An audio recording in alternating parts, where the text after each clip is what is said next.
Bismillahirrahmanirrahim. Assalamualaikum warahmatullahi wabarakatuh. Innal hamdalillah nahmaduhu wa nasta'inuhu wa nastaghfiruh wa natubu ilaihi wa na'udzu billahi min syururi anfusina wa sayyiati a'malina. May yahdihillahu fala mudhillalah wa may yudlil fala hadiyalah. Wa asyhadu an la ilaha illallah wahdahu la syarikalah wa asyhadu anna Muhammadan abduhu wa rasuluh. Ya ayyuhalladzina amanu taqullaha haqqa tuqatih wa la tamutunna illa wa antum muslimun.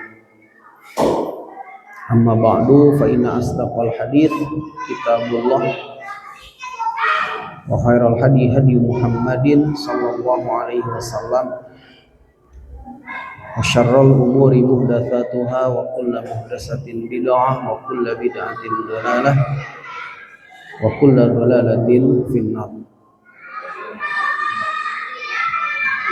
Ma'asyiral muslimin, hadirin wal hadirat, para jamaah rahimani wa rahimakumullah. Pertama-tama marilah kita panjatkan puji syukur kita kepada Allah Jalla wa'ala, yang mana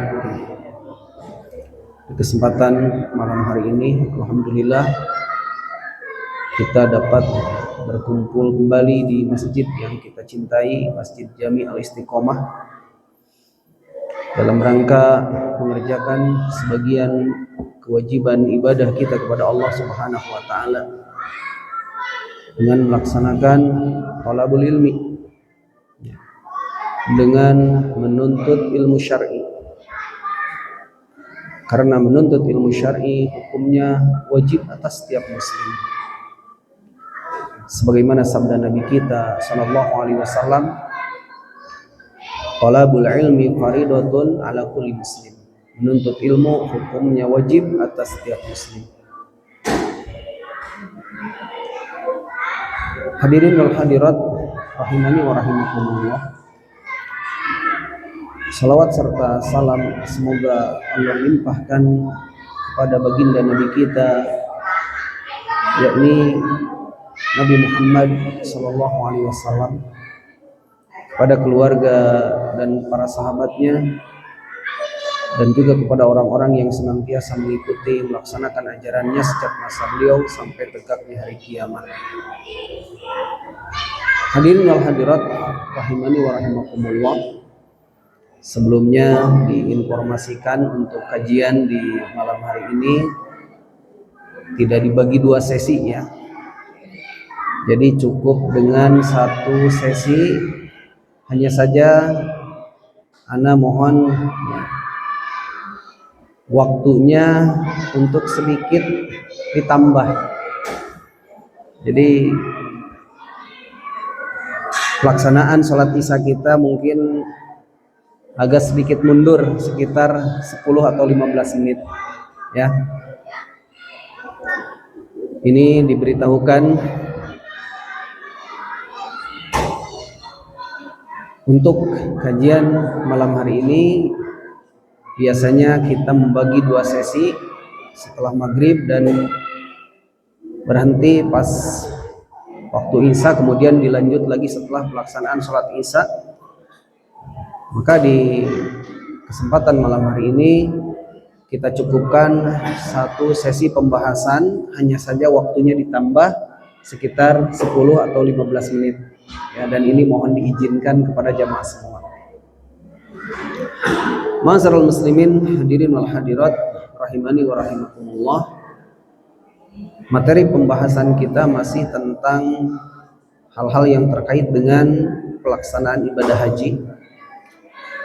Dan pembahasan di malam hari ini kita masuk ke poin keempat ya, yaitu larangan-larangan dalam ihram. Larangan-larangan dalam ihram. Di sini kata Syekh Abdul Adib bin Badawi, beliau mengatakan orang yang sedang berihram dilarang melakukan hal-hal sebagai berikut. Yang pertama, mengenakan pakaian yang berjahit. Orang yang ihram itu tidak diperkenankan atau dilarang mengenakan pakaian yang ada jahitannya. Ini sebagaimana dalam sebuah hadis yang diriwayatkan dari Ibnu Umar radhiyallahu anhuma, anna rajulan qala ya Rasulullah ma yalbasul muhrimu minas siyab.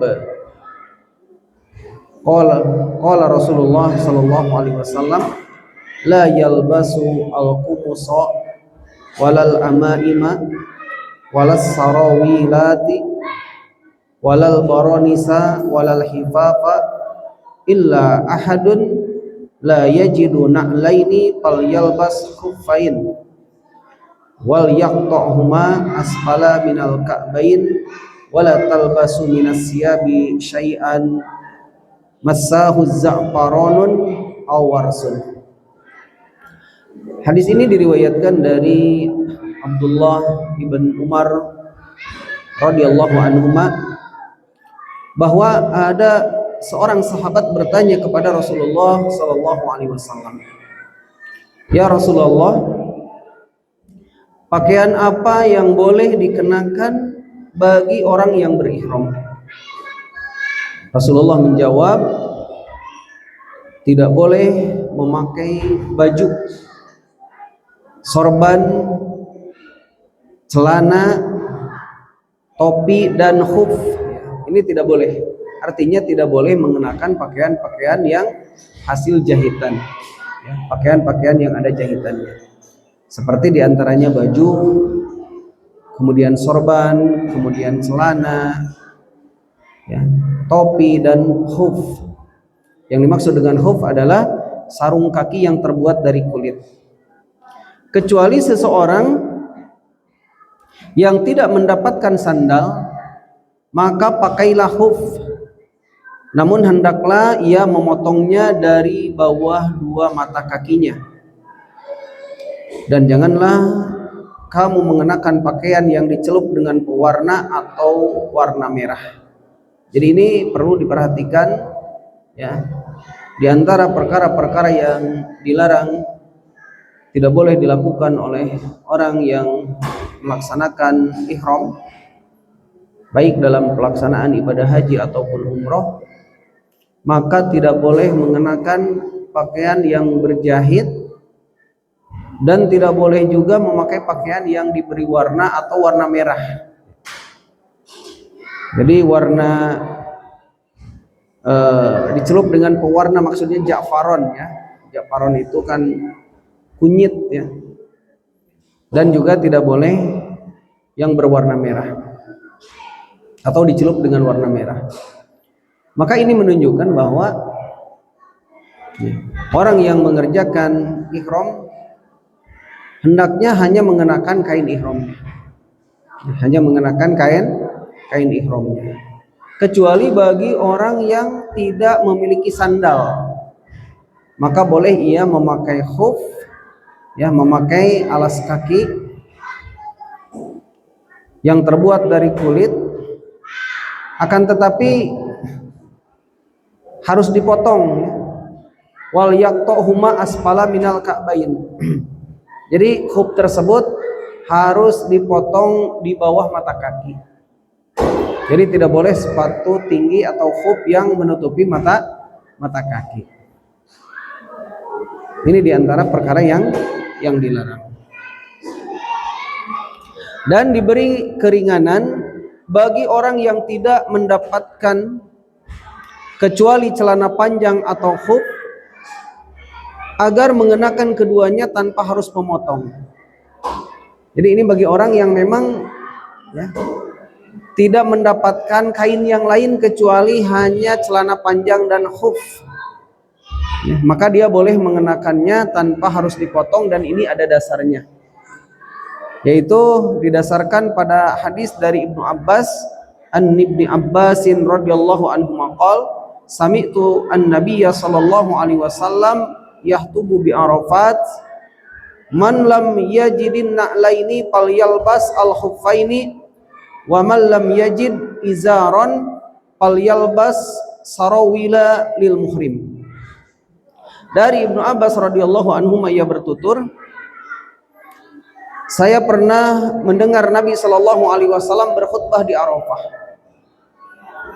Apa kata Nabi? Barang siapa yang tidak mendapatkan sandal maka pakailah khuf. Dan barang siapa yang tidak mendapatkan kain panjang maka pakailah celana. Beliau mengucapkan hal itu untuk orang-orang yang berihram. Hadis ini diriwayatkan oleh Al-Imam Bukhari, Muslim, An-Nasai, At-Tirmidzi, Abu Daud dan yang lainnya. Jadi bagi orang yang tidak mendapatkan kain ihram selain dari celana dan khuf, maka ia diperbolehkan untuk mengenakannya tanpa harus memotong. Ini perkara yang dilarang ya. Jadi tidak boleh mengenakan pakaian yang ada jahitan kecuali bagi seseorang yang tidak mendapatkan kain yang bisa digunakan untuk berihram kecuali hanya celana saja dan khuf, maka itu boleh digunakan. Itu sebagai keringanan ya dari Allah Subhanahu wa taala melalui sabda Nabi kita Muhammad sallallahu alaihi wasallam. Kemudian berikutnya di antara perkara yang dilarang adalah menutup wajah dan tangan bagi perempuan. Jadi seorang yang sedang berihram, wanita-wanita yang sedang berihram tidak diperbolehkan menutup wajahnya ya, dan menutup tangannya. Ini diriwayatkan dari Ibnu Umar juga masih an Ibnu Umar radhiyallahu anhuma anna Nabiya sallallahu alaihi wasallam qala la tantaqibul mar'atu al-muhrimatu wa la talbasu al-quffazain. Dari Ibnu Umar radhiyallahu anhuma bahwa Nabi sallallahu alaihi wasallam bersabda, janganlah seorang perempuan yang berihram mengenakan cadar. Jadi cadar itu khusus bagi wanita yang berihram, itu tidak diperkenankan. Janganlah seorang perempuan yang berihram mengenakan cadar dan jangan pula menggunakan kaos tangan. Jadi seorang wanita yang sedang mengerjakan ihram dilarang memakai cadar dan mengenakan sarung tangan. Dan ini berlaku untuk yang ihram ya. Berlaku untuk yang ihram. Karena hukum memakai cadar itu memang sebagian ulama mewajibkan dan sebagian ulama menilainya mustahab, disukai, dikecualikan ketika ia sedang berihram. Nah, maka seorang wanita yang sedang berihram tidak dibolehkan untuk memakai cadar dan menggunakan kaos tangan. Hadis ini sahih ya. Di dalam beberapa riwayat ya, dari para muhaddis, diantaranya di kitab Fathul Bari, kemudian di dalam Aunul Ma'bud, kemudian diriwayatkan juga oleh Al-Imam An-Nasai dan Al-Imam At-Tirmidzi. Namun boleh bagi perempuan menutup wajahnya bila ada sejumlah laki-laki yang lewat di dekatnya. Ini ada pengecualian juga. Kalau ada laki-laki yang lewat di dekatnya, maka pada waktu itu seorang wanita boleh menutup wajahnya. Berdasarkan hadis dari Hisham bin Urwah dari Fatimah binti Al-Munzir bahwa ia pernah bertutur, kami pernah menutup wajah kami sewaktu kami berihram dan kami bersama Asma binti Abu Bakar As-Siddiq. Ya. Jadi di dalam hadis ini Fatimah bintil Munzir beliau mengatakan bahwa ya annaha qalat, ia berkata, kunna nuhammiru wujuhana wa nahnu muhrimatun wa nahnu ma'a Asma binti Abi Bakrin As-Siddiq. Kata Fatimah bintil Munzir bahwa ia pernah bertutur, kami pernah menutup wajah kami sewaktu kami berihram dan kami bersama Asma binti Abu Bakar As-Siddiq. Dan ya, ini menunjukkan bahwa seorang wanita kalau memang di sekelilingnya terdapat laki-laki yang bukan mahramnya, maka pada waktu itu ia diperbolehkan untuk mengenakan cadarnya.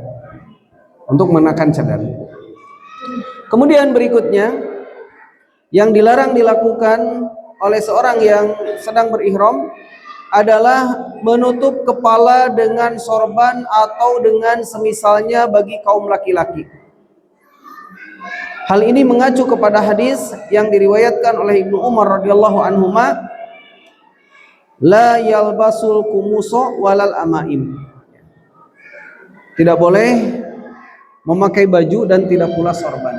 Jadi di hadis ini dikatakan yang dilarang itu ya diantaranya memakai baju dan juga menggunakan sorban. Dan biasanya sorban itu ditutupkan di kepala, maka itu hukumnya tidak boleh bagi seorang yang sedang berihram.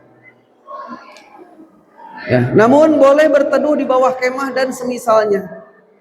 Karena dalam hadis Jabir radhiyallahu anhu yang telah dimuat dalam beberapa halaman sebelumnya, ya, ini sebelumnya di pertemuan sebelumnya telah disampaikan bahwa anna Nabiya sallallahu alaihi wasallam amaro bi kubbatin min sya'rin faduribat lahu binamirata panajala biha. Bahwa Nabi sallallahu alaihi wasallam menyuruh seorang sahabat menyediakan kemah, lalu dipasanglah kemah untuk beliau di Namirah, ya, di Namirah. Kemudian beliau singgah di dalamnya. Maka ini menunjukkan bahwa berteduh di bawah kemah diperbolehkan. Tapi menutup kepala dengan sorban itu hukumnya terlarang. Ya, baik itu sorban atau kopiah, ya, peci, itu tidak diperbolehkan. Tapi kalau berteduh di bawah tenda, maka hal seperti itu ada keterangannya pernah dilakukan oleh Nabi kita Muhammad sallallahu alaihi wasallam. Kemudian berikutnya yang dilarang bagi orang yang sedang berihram adalah memakai wangi-wangian.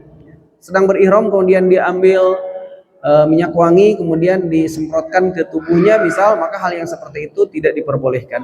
Dan ini berdasarkan hadis Nabi sallallahu alaihi wasallam yang diriwayatkan oleh Ibnu Umar radhiyallahu anhu, ya, radhiyallahu anhuma, wala talbasu minas siyabi syai'an massahu ja'faranun aw warsun, ya. Dan janganlah kamu mengenakan pakaian yang dicelup dengan ja'faron atau dengan waras. Waras itu sebangsa celupan yang berwarna merah. Ini kembali kepada hadis yang tadi, ya. Jadi seorang yang berihram tidak boleh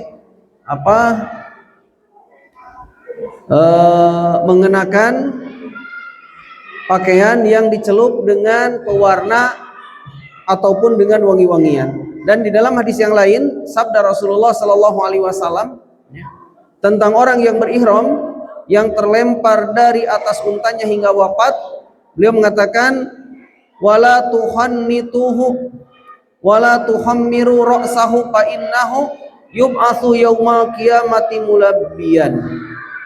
Janganlah kalian melumurinya dengan balsam agar tetap awet, dan jangan pula menutup kepalanya, karena sesungguhnya dia akan dibangkitkan pada hari kiamat kelak dalam keadaan membaca talbiyah. Jadi orang yang wafat terlempar dari untanya ketika sedang mengerjakan ihram, maka Nabi, ya, berpesan kepada orang-orang yang melakukan yang mengurus jenazahnya agar si jenazah tersebut tidak boleh dilumuri, ya, untuk diawetkan, dan tidak boleh juga menutup kepalanya. Karena apa? Karena orang tersebut nanti pada hari kiamat akan dibangkitkan oleh Allah Subhanahu wa taala dalam keadaan bertalbiyah, ya, dalam keadaan bertalbiyah dalam arti seperti keadaan dia sedang berihram. Karena orang yang berihram itu bertalbiyah, ya, mengucapkan labbaik Allahumma labbaik dan seterusnya.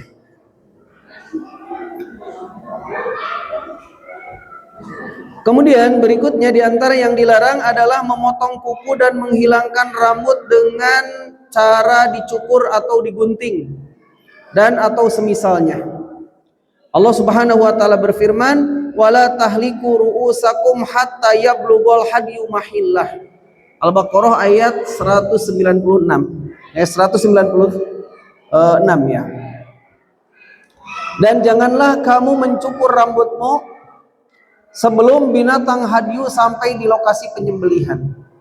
Jadi seseorang yang berihram ya, sebelum ia membawa hadyunya ke tempat penyembelihan, maka dia tidak diperkenankan untuk memendekkan rambutnya atau mencukur rambutnya. Dan di samping itu, para ulama sepakat atas haramnya memotong kuku bagi orang yang sedang berihram. Ya, ini dijelaskan oleh Ibnul Mundir di dalam kitabnya Al-Ijma. Jadi ada satu kitab karya Al-Imam Ibnul Mundir yang di dalam kitab tersebut beliau menjelaskan tentang perkara-perkara yang menjadi kesepakatan para ulama dari masalah toharoh dan masalah-masalah yang lainnya.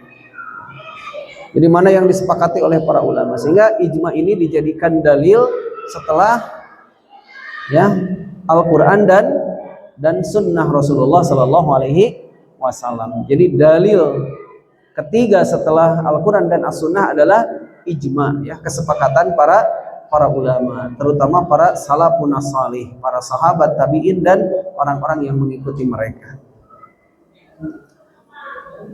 Jadi dalil yang menunjukkan ya tidak bolehnya memotong kuku bagi orang yang sedang berihram adalah dalil ijma sebagaimana dinukil oleh Ibnul Munzir. Boleh saja menghilangkan rambut bagi orang yang merasa terganggu dengan adanya rambut tersebut. Jadi kalau seorang itu rambutnya mengganggu ya, maka diperbolehkan, namun ia harus membayar fidyah. Allah Subhanahu wa taala berfirman, "Faman kana minkum maridon aw bihi ada ya mir ra'sihi fafidyatun min siyamin aw sadaqatin aw nusuk." Jika ada di antara kamu yang sakit atau ada gangguan di kepalanya lalu ia bercukur, maka wajiblah atasnya membayar fidyah, yaitu berpuasa atau bersedekah atau berkorban. Ya, di Al-Baqarah, masih di surat Al-Baqarah ayat 196, firman Allah Subhanahu wa taala, "Faman kana minkum maridon aw bihi adam mir ra'sihi fafidyatun min siyamin aw sadaqatin aw nusuk." Jika di antara kamu yang sakit atau ada gangguan di kepalanya lalu ia bercukur, maka wajiblah atasnya membayar fidyah, yaitu berpuasa atau bersedekah atau berkorban. Kemudian ada hadis dari Ka'ab ya, Ka'ab bin Ujrah. An Ka'b bin Ujrah radhiyallahu anhu anna Nabiyya sallallahu alaihi wasallam marra bihi wa huwa bil Hudaybiyah qabla an yadkhula Makkah wa huwa muhrimun wa huwa yuqidu tahta qidr wal qamlu yatahafatu ala wajhi faqala ayudika hawammuka hadihi. Qala na'am. Qala fahlik ra'saka wa at'im qaraqan baina sittati masakin wal qaraqu salasatu as-suh aw sum salasata ayyamin awin suk nasikah. Dari Ka'ab bin Ujrah bahwa Nabi Shallallahu Alaihi Wasallam melewatinya ketika ia berada di daerah Hudaybiyah sebelum masuk Makkah, dan ia sedang berihram ketika menyalakan api di bawah kualinya, sementara kutunya berkeliaran di wajahnya. Ini saking banyaknya kutu di kepalanya sampai kutunya itu ya berkeliaran di wajah. Lalu beliau bertanya, apakah kutumu ini mengganggumu?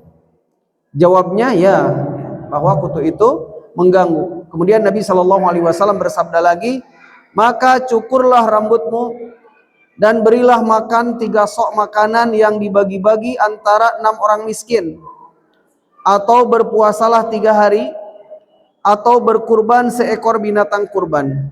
Muttafaqun alaih. Hadis ini diriwayatkan oleh Al-Imam Bukhari, Imam Muslim, dan juga diriwayatkan oleh yang lainnya. Nah, jadi dari hadis ini kalau seseorang memiliki gangguan pada rambutnya, banyak kutu atau yang sejenisnya, maka boleh saja ia mencukur rambutnya, tapi harus ada tebusannya, harus ada kafarat, dia harus bersedekah.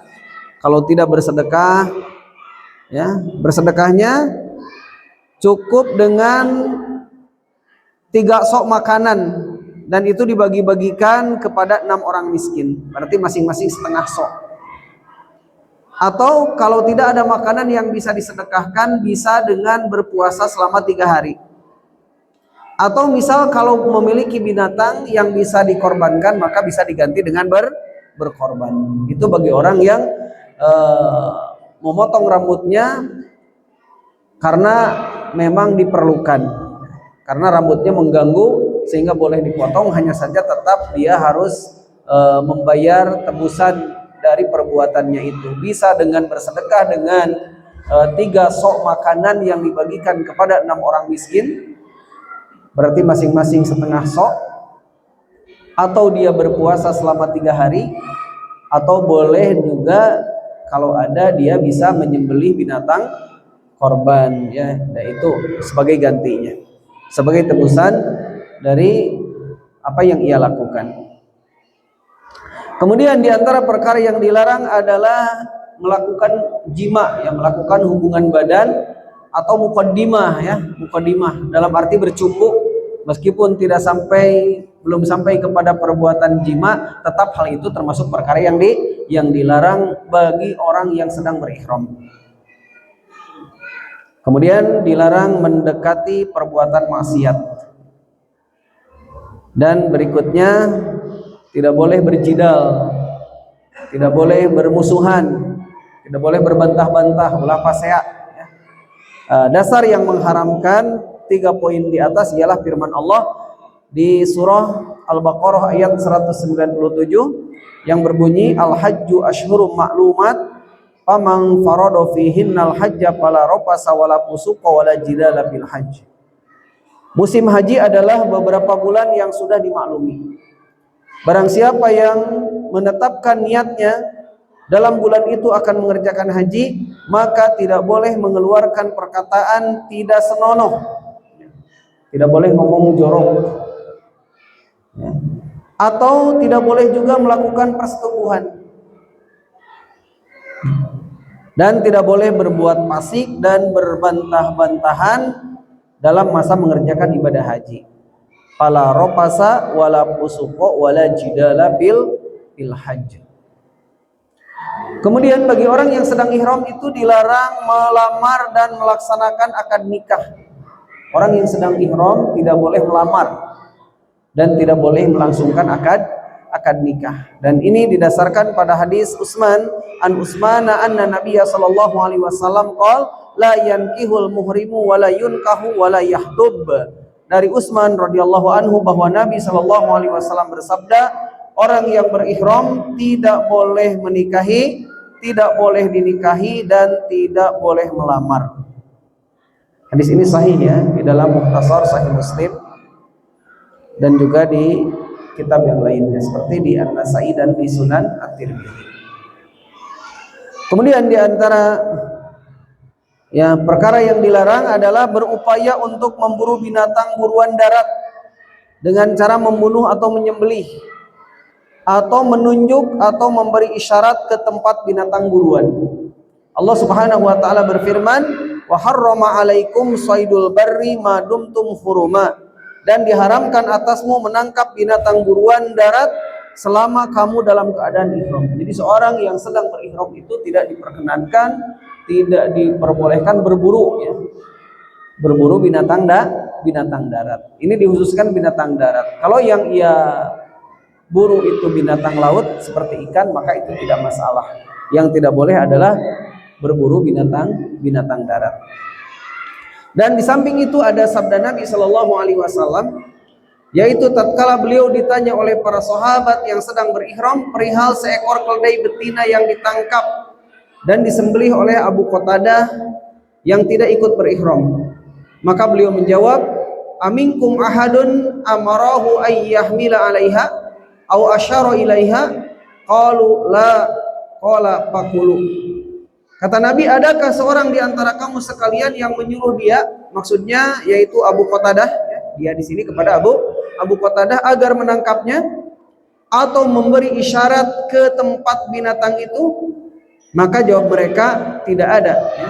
La, kata mereka, tidak ada. Nah, beliau bersabda lagi, maka makanlah. Ya, boleh memakan. Jadi yang tidak bolehnya itu berburu. Ya, tapi kalau memakan dagingnya hukumnya boleh. Andai ada orang lain yang menangkapkan baginya yang orang itu tidak sedang berihram, kemudian memberikan makanannya, dagingnya, maka tidak masalah. Asalkan dia tidak menyuruh orang untuk melakukan perburuan tersebut. Ya. Tapi meskipun dia sendiri tidak melakukan pemburuan, kalau dia menyuruh orang atau menunjukkan kepada orang lain bahwa di sana ada binatang, ya, binatang darat yang bisa ditangkap, yang bisa ditangkap, ya, maka itu hukumnya haram, tidak diperbolehkan. Adapun kalau ada orang lain yang tidak sedang melakukan ihram, kemudian ia berburu, kemudian hasil buruannya sebagian dari dagingnya diberikan kepada orang yang sedang melakukan ihram, maka hukumnya tidak apa-apa, dan itu diperbolehkan. Sebagaimana di dalam hadis ini Nabi mengatakan, adakah seorang di antara kamu sekalian yang menyuruh dia, maksudnya menyuruh Abu Qatadah, yang Abu Qatadah itu dia berburu dan tidak sedang mengerjakan ihram, ya. Adakah seorang di antara kamu sekalian yang menyuruh Abu Qatadah agar menangkapnya atau memberi isyarat ke tempat binatang itu? Maka mereka menjawab, tidak ada, ya, tidak ada seorang pun yang memberi isyarat kepada Abu Qatadah untuk menangkap binatang buruan tersebut. Maka Nabi bersabda, maka kata Nabi, makanlah, ya. Jadi daging itu boleh dimakan. Kemudian berikutnya, di antara perkara yang dilarang dilakukan oleh orang yang sedang berihram adalah makan sebagian dari binatang buruan yang ia ikut andil dalam pemburuannya. Ya, kembali ke poin yang sebelumnya, bahwa kalau dia tidak memiliki andil untuk pemburuan binatang tersebut, maka memakan dagingnya boleh. Tapi kalau dia ikut andil, baik dengan cara ikut berburu atau dia menunjukkan, ya, memberi isyarat agar binatang tersebut ditangkap, maka dia tidak diperkenankan melakukan hal itu dan tidak boleh juga memakan dagingnya. Nah, ini didasarkan pada mafhum, ya, hadis Nabi Shallallahu Alaihi Wasallam di atas, aminkum ahadun amarahu ayyahmila alaiha au asyara ilaiha, qalu la, qala fakulu. Jadi mafhum dari hadis tersebut, ketika seseorang tidak memberikan isyarat, tidak ikut andil dalam pemburuan, ya, maka dia boleh memakan dagingnya. Tapi kalau dia ikut andil, selain dia melakukan kemaksiatan yang dilarang oleh Allah Subhanahu wa taala saat sedang berihram, dan, ya, maksiat berikutnya adalah dengan memakan dagingnya, sehingga dosanya bertambah. Dosa berburu dan dosa memakan daging binatang buruan yang ia ikut andil dalam pemburuannya tersebut. Yaitu poin yang keempat tentang larangan-larangan yang tidak boleh dilakukan oleh orang yang sedang mengerjakan ihram. Kemudian berikutnya kita masuk poin kelima, yaitu hal-hal yang membatalkan ibadah haji. Ini poin penting, ya, hal-hal yang membatalkan ibadah haji. Ibadah haji bisa batal disebabkan oleh salah satu dari keduanya, dari kedua poin, ya, yang akan dijelaskan. Yang pertama, jima, ya, atau senggama seseorang yang melakukan hubungan suami istri, ya, bila dilakukan sebelum melontar jamroh, baik itu, ya, sebelum melontar jamroh Aqobah,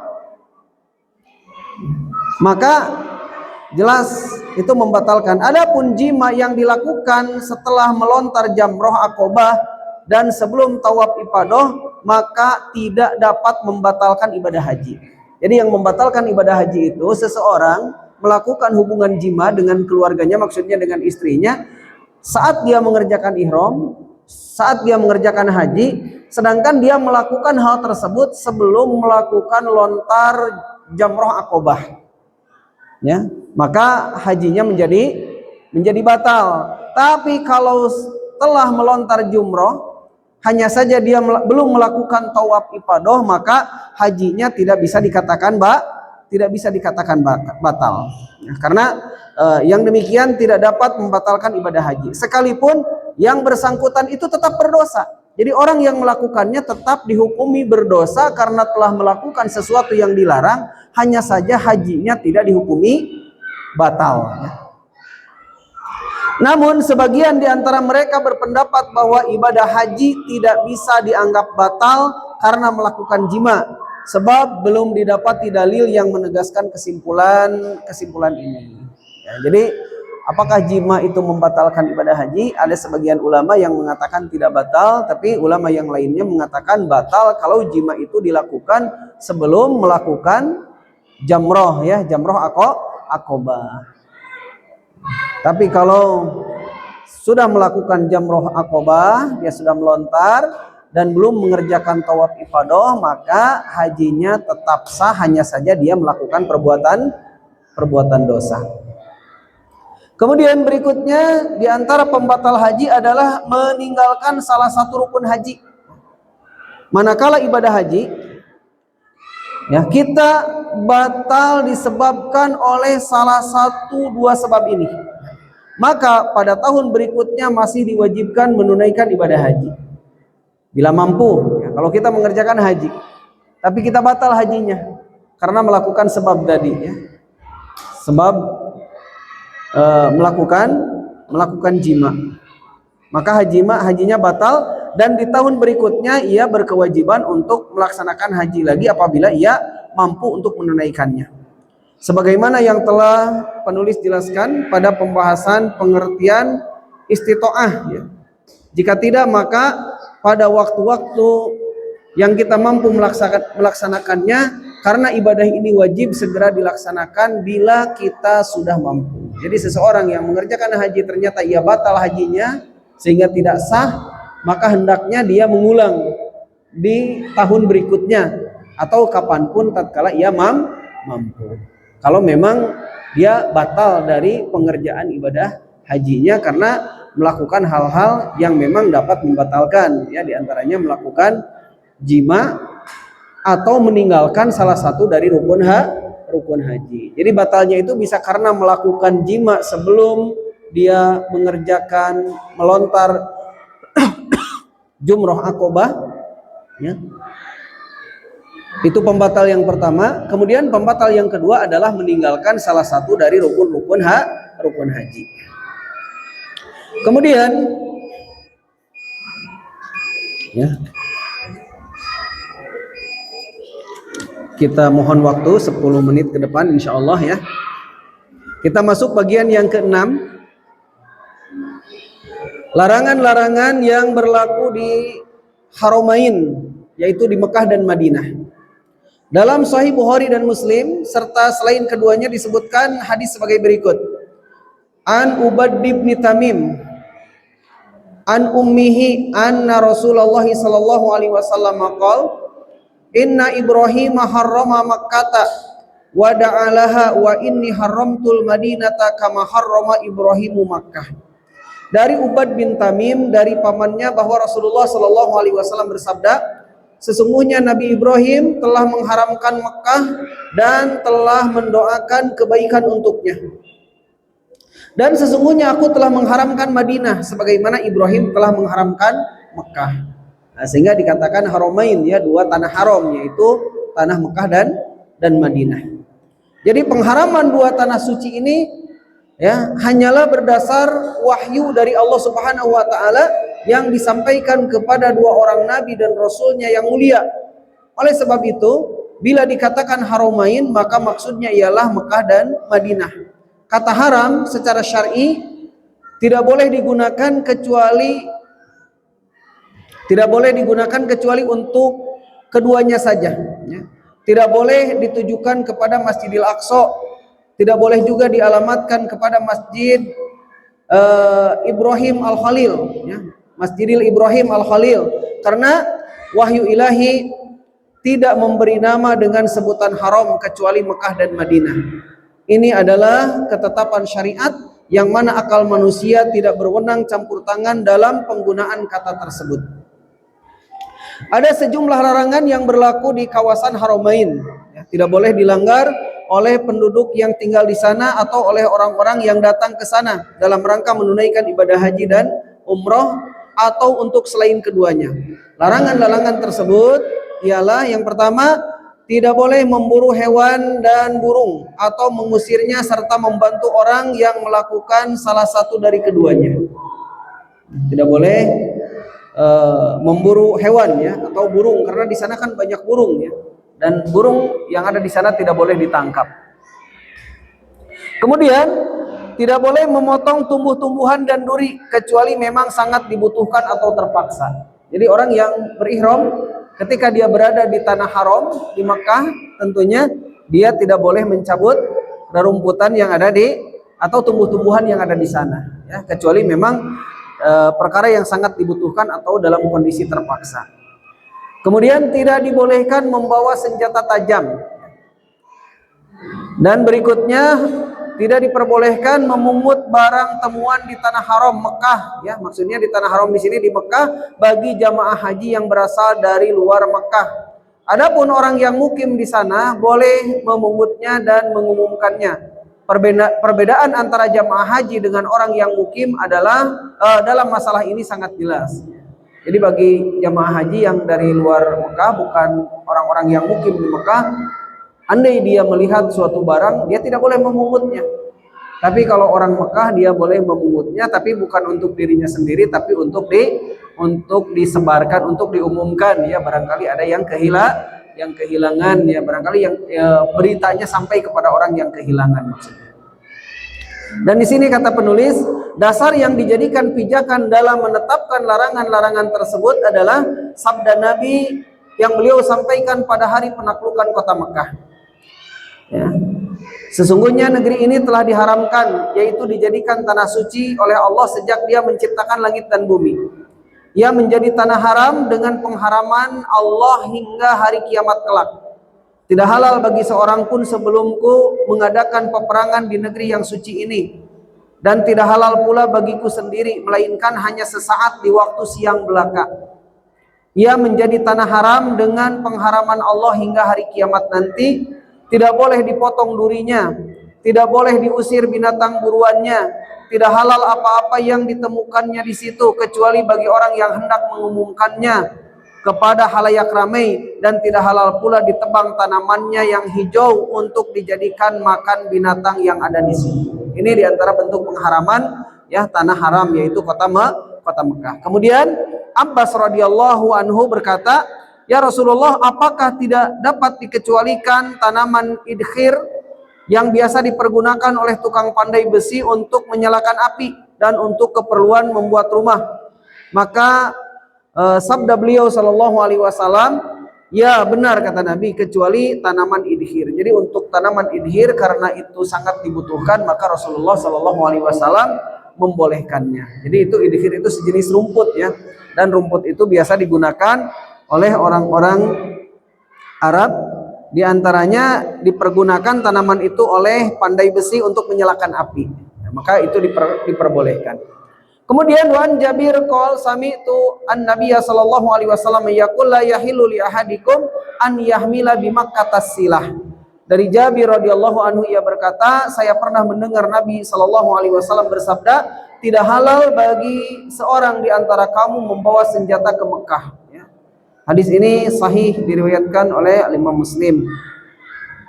Kemudian dari Ali radhiyallahu anhu, dari Nabi sallallahu alaihi wasallam, beliau bersabda, ya, kata Nabi, tidak halal, maksudnya ke negeri Madinah, yaitu di Madinah tidak halal ditebang tanamannya yang hijau untuk dijadikan makanan binatang ternak yang ada di Madinah. Tidak boleh diusir binatang buruannya, tidak boleh dipungut apa-apa yang ditemukan di situ kecuali bagi orang yang hendak mengumumkannya kepada masyarakat luas. Tidak pantas seseorang membawa senjata ke sana untuk berperang, dan tidak patut jika ditebang pohonnya kecuali bagi orang-orang yang hendak memberi makan untanya.